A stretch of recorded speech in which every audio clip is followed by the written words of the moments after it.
Where to, mate? Montrose, mate. How's your night been? Oh, she's quiet, mate. Yeah, I suppose those Uber blokes take a lot of your work off you. Don't get me started on those Uber pricks.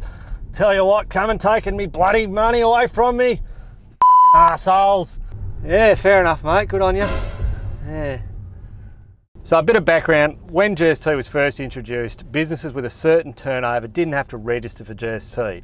However, to avoid confusion, taxi drivers were required to register for GST no matter what their turnover was. The ATO's opinion, backed up by the federal court in 2015, is that Uber drivers are taxi operators.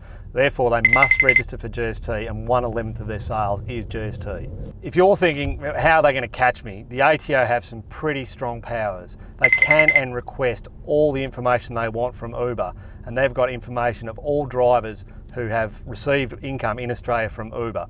They've written letters since August 2015 to 60,000 people who they think might have avoided their obligations to report their income from Uber sales. The biggest deduction, aside from their Uber fees, that an Uber driver is going to have is their car expenses. However, in order to claim your actual expenses, you need to have kept that 12-week logbook in the year you're claiming, and you also need to have kept the correct substantiation for your expenses. If you don't have the correct level of substantiation, you're going to be limited to claiming up to 5,000 kilometres at 66 cents per kilometre.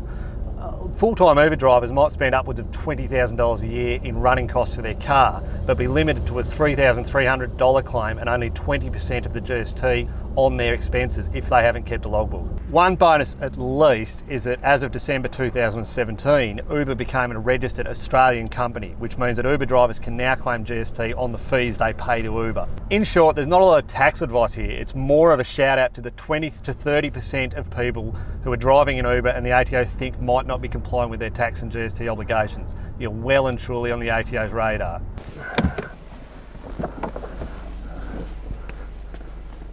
Thanks, Hobart. I'm Drunk Nuck, and this is the Nuck Report. If you've got any comments, stick them down there in the bottom.